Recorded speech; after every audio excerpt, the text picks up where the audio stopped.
Olá pessoal, em nossa aula livre.net de hoje estaremos discutindo com vocês dentro da química a parte de termoquímica. Um assunto que está associado à quantidade de calor que uma reação libera ou absorve. E isso, normalmente, vocês encontram em questões de provas de vestibulares. Vamos então a essa discussão com vocês, o assunto termoquímica. Observemos primeiro que a termoquímica ela tem uma função, uma finalidade. A termoquímica ela é um ramo da termodinâmica que se preocupa em estudar a quantidade de calor liberada ou absorvida, portanto, a quantidade de calor associada à ocorrência de fenômenos químicos e a certos fenômenos físicos. Os fenômenos físicos aos quais eu me referia são as mudanças de fase. Passar de sólido para líquido, passar de líquido para gás, passar de gás para líquido, passar de líquido para sólido, passar de sólido diretamente a gás. Nessas mudanças de fase, que são fenômenos físicos, nós temos sempre um certo envolvimento com uma quantidade de calor. E aí a termoquímica aparece para estudar essa quantidade de calor que vocês têm associado a esses procedimentos físicos. Mas a preocupação maior da termoquímica é o envolvimento da quantidade de calor associada a um processo químico, ou uma reação. Uma reação, quando ela está se desenvolvendo, ela libera ou ela absorve uma certa quantidade de calor.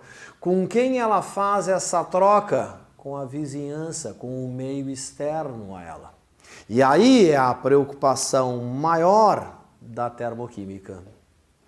Que quantidade de calor é essa que nós temos associada a esses fenômenos químicos ou aquelas mudanças de fase? Essa quantidade de calor, ela pode ser medida com volume constante ou com pressão constante. A nós interessa a quantidade de calor medida com pressão constante. Que nome se dá a essa quantidade de calor medida a pressão constante? Entalpia.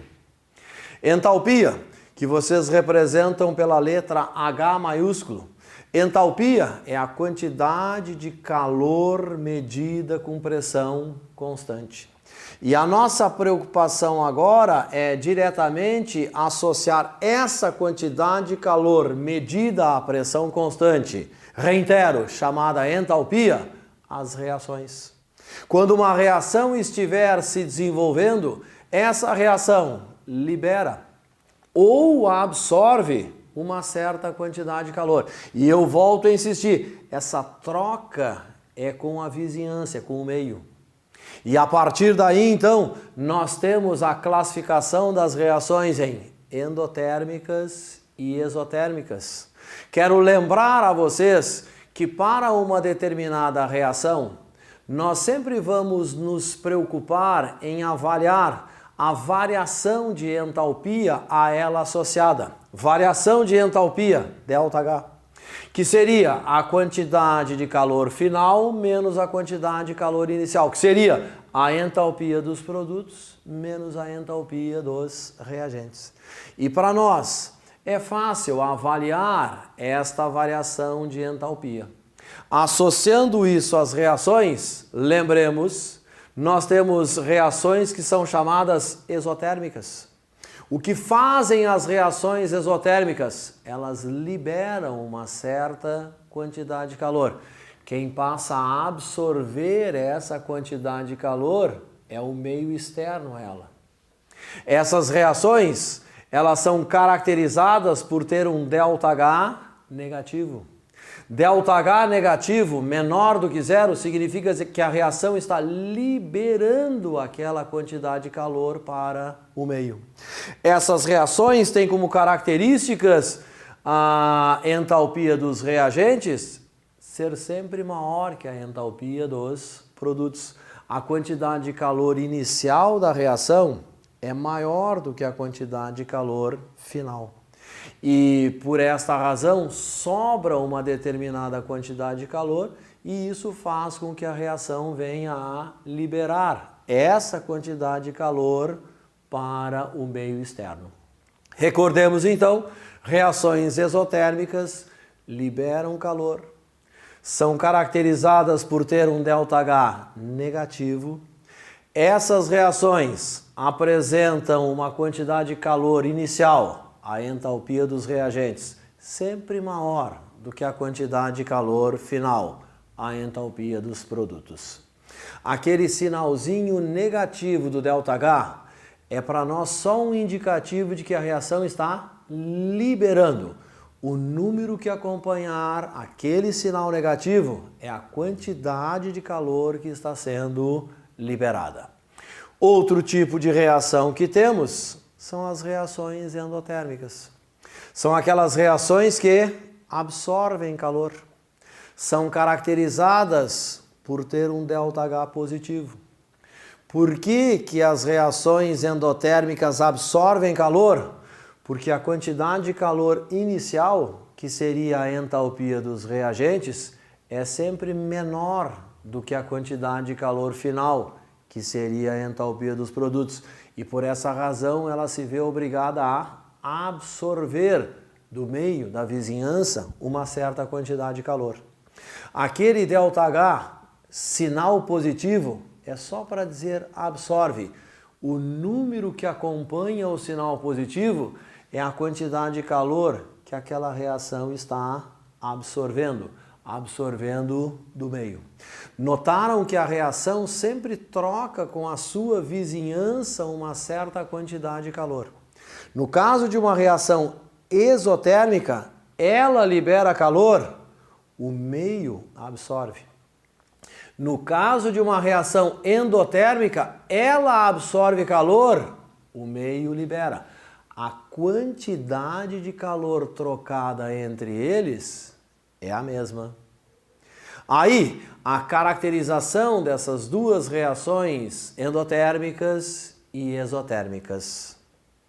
Que fatores nós temos que interferem no ΔH de uma reação? Que fatores eu tenho que podem influenciar na quantidade de calor que uma reação libera ou absorve?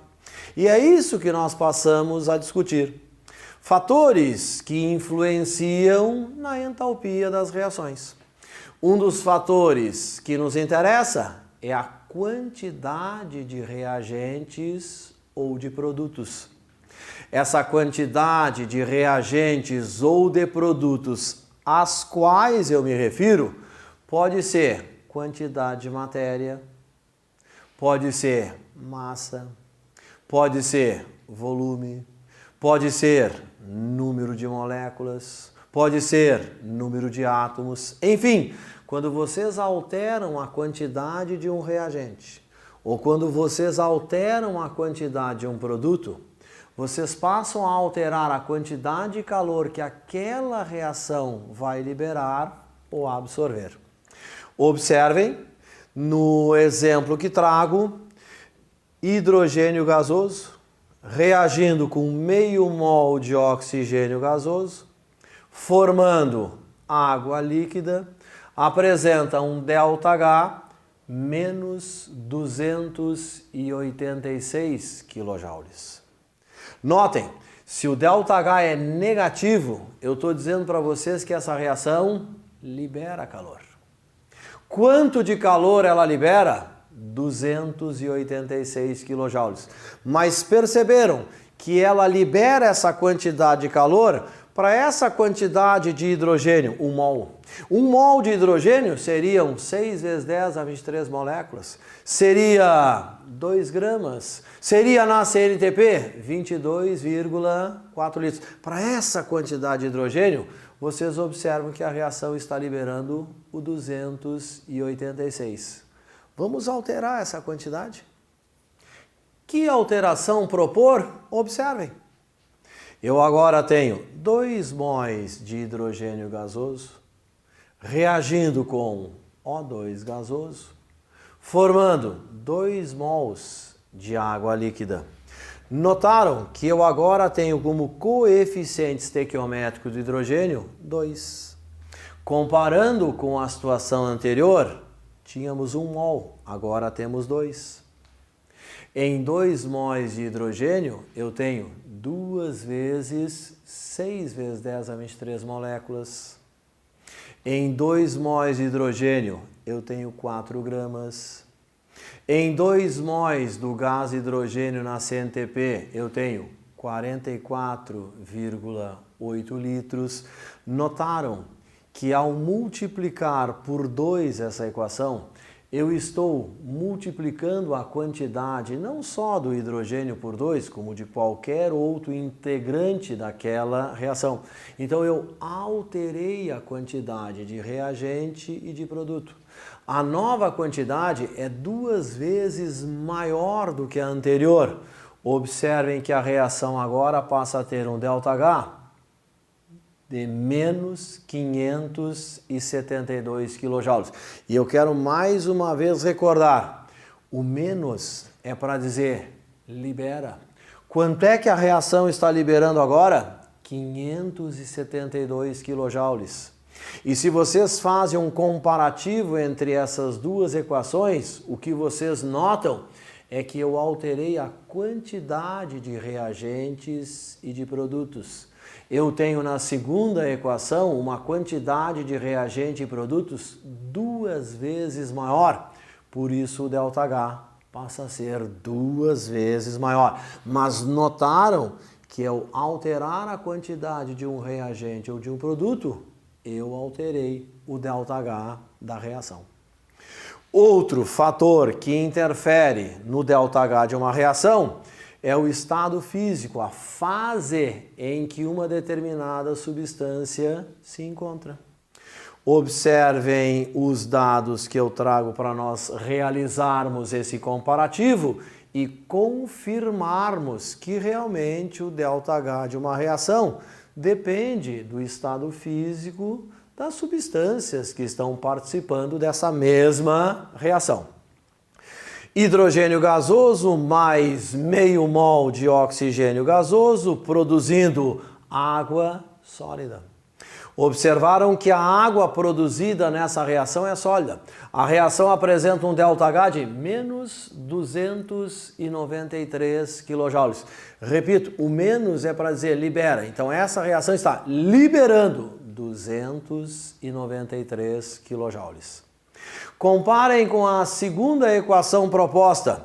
Hidrogênio gasoso mais meio de O2 gasoso formando água líquida. Notaram que ao comparar a primeira equação com a segunda, as substâncias são as mesmas, os coeficientes estequiométricos são os mesmos. Apenas uma modificação ocorre nesse comparativo. Na primeira, produzimos água na fase sólida. Agora, estamos produzindo água na fase líquida. E observem vocês que a reação agora apresenta um ΔH de menos 286 kJ. Esta diferença nos ΔHs ocorre por causa da modificação da fase em que a água se encontra na primeira equação sólida, na segunda equação líquida. Observem um confronto com mais uma terceira equação. Hidrogênio gasoso mais meio de O2 gasoso, formando H2O vapor. Notem que a reação agora apresenta um ΔH de menos 243 kJ. O menos Libera. Libera quanto? 243. E qual a diferença dessas equações? Uma única. Substâncias são as mesmas, a quantidade delas é a mesma. Houve no comparativo entre elas apenas uma alteração, uma modificação no estado físico ou na fase em que a água é produzida, sólida, líquida e gasosa. E essas alterações no estado físico da água é que me permitiram explicar aquelas diferenças nos ΔHs das respectivas reações.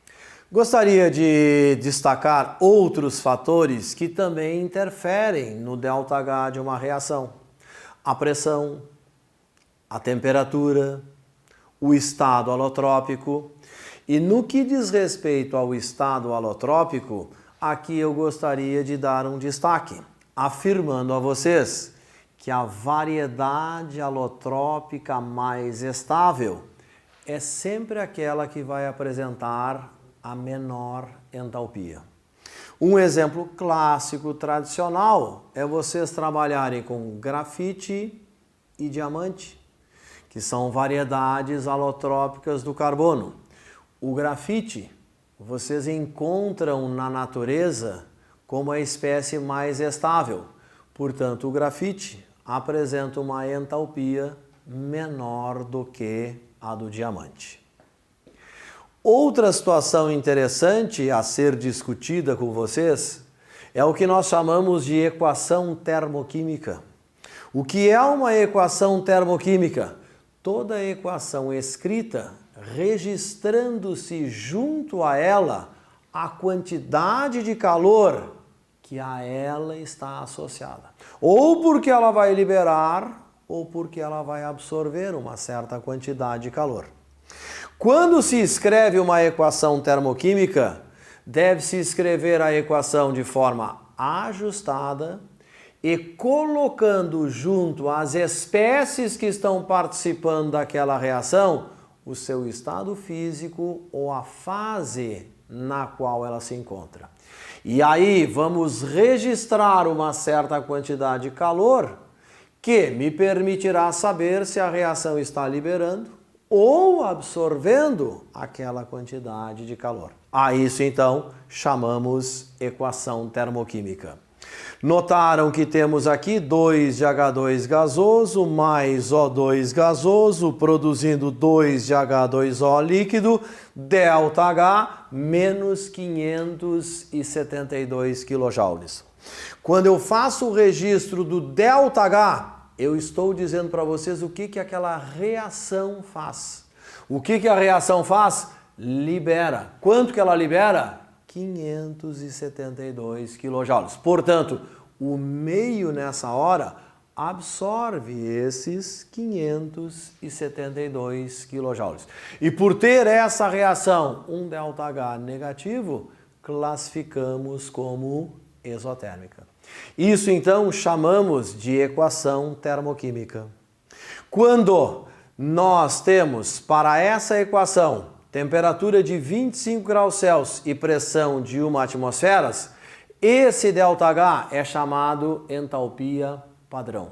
Falar entalpia padrão é dizer a vocês que aquela quantidade de calor foi medido na temperatura de 25 graus Celsius e na pressão de 1 atmosfera. É importante também nós trabalharmos com vocês que tipos de calores, que tipos de entalpias temos. As duas de maior destaque, de maior recorrência, são a entalpia ou o calor de formação. O que seria entalpia ou calor de formação? Esse é o nome que nós damos a um ΔH quando o processo descrito apresenta a seguinte característica: eu tenho que formar um mol de uma substância a partir de seus elementos em suas formas naturais. Quando o processo descrito tem essa característica, repito, eu estou formando um mol de uma substância, partindo de seus elementos em suas formas naturais, o ΔH desta reação é chamado calor de formação. Notem, no meu primeiro exemplo, eu estou formando 1 mol de água líquida, partindo dos elementos hidrogênio e oxigênio em suas formas naturais. Portanto, esse ΔH passa a ser chamado calor de formação da água líquida. Observem o nosso segundo exemplo. Eu tenho a formação de 1 mol de amônia a partir de seus elementos nitrogênio e hidrogênio em suas formas naturais. Portanto, esse ΔH passa a ser chamado agora calor de formação da amônia. Lembrar que a entalpia de formação de uma substância simples na sua forma natural é 0. Esse é um dado que vocês deverão ter calma, cautela e atenção, pois normalmente esses calores de formação nós utilizamos para realizar cálculo do ΔH de uma reação. Um procedimento famoso onde eles aparecem, lei de Hess, que veremos daqui um pouquinho. Um outro tipo de calor que temos é o calor ou entalpia de combustão. O que é combustão? É o simples contato de uma amostra material com o oxigênio do ar que age como comburente. A isso definimos como combustão. E o que chamar calor de combustão? Isso é um nome que eu vou dar a um ΔH. Quando? Quando o processo apresentado a vocês tiver a seguinte característica: queima 1 mol de uma substância. Queimar 1 mol de uma substância é pegar 1 mol de uma substância e fazê-la entrar em contato com O2.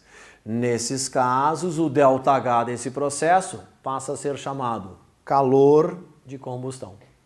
Observem no meu primeiro exemplo, eu tenho 1 mol de hidrogênio gasoso e eu estou queimando com oxigênio. Esse ΔH, portanto, calor de combustão do hidrogênio. Notem o meu segundo processo. Eu tenho 1 mol de carbono grafite e eu estou reagindo com O2. Esse ΔH, calor de combustão do grafite.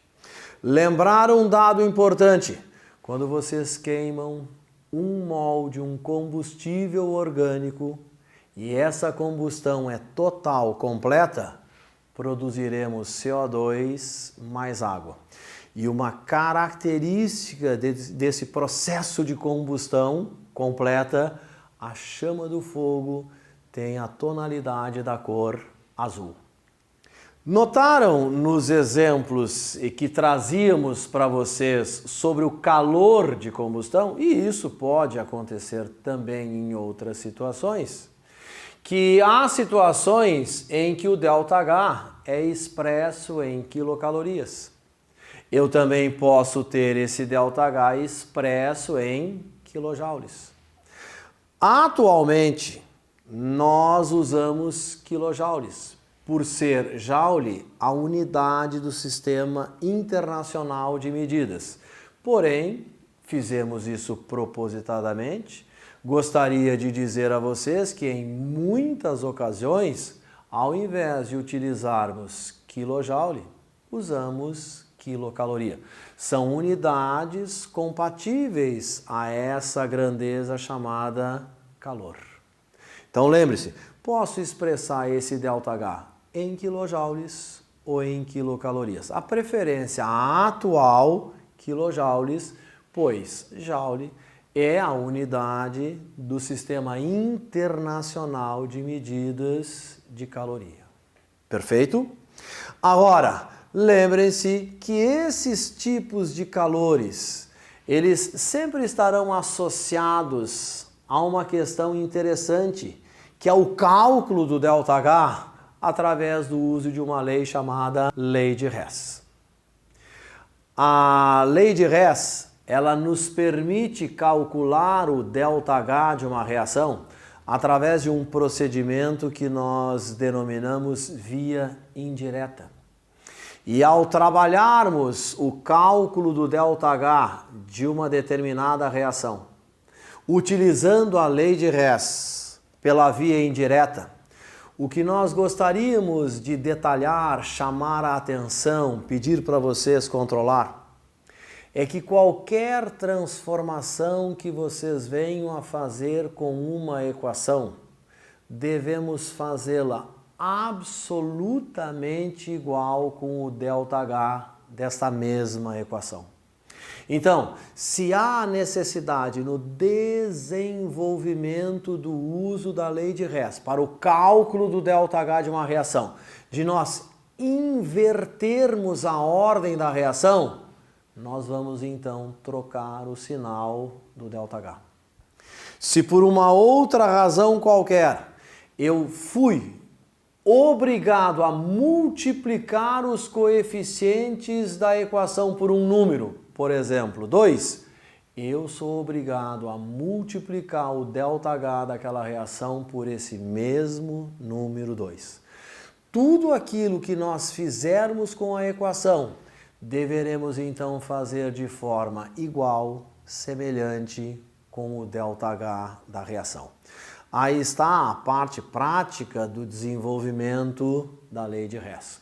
O Hess nos mostrou que o ΔH de uma reação depende apenas da quantidade de calor inicial e final, que ele independe da formação de compostos ou de etapas intermediárias. E no procedimento do uso da lei de Hess para calcular o ΔH de uma reação, nós às vezes nos vemos obrigados a inverter a ordem de uma reação, a multiplicar os coeficientes de uma equação por um número inteiro, pois façam igual alteração com o ΔH da reação. Essa lei é famosa. É raríssima a situação em que ela não aparece em questões de prova. Como a termoquímica num todo sempre se faz presente também aí em questões de provas de vestibulares. Mas recordamos com vocês esses aspectos assim mais importantes, mais pontuais, né? Uma ou outra coisa vocês podem ler nas apostilas que temos na aulalivre.net e também exercitar um pouquinho os testes desses vestibulares já passados para colocar em prática o conhecimento que vocês adquiriram. Numa outra aula, voltaremos com um novo assunto para vocês. Siga o aulalivre.net nas redes sociais e fique por dentro de tudo o que acontece em nossos cursos: YouTube, Twitter e Facebook. aulalivre.net, seu portal de cursos grátis.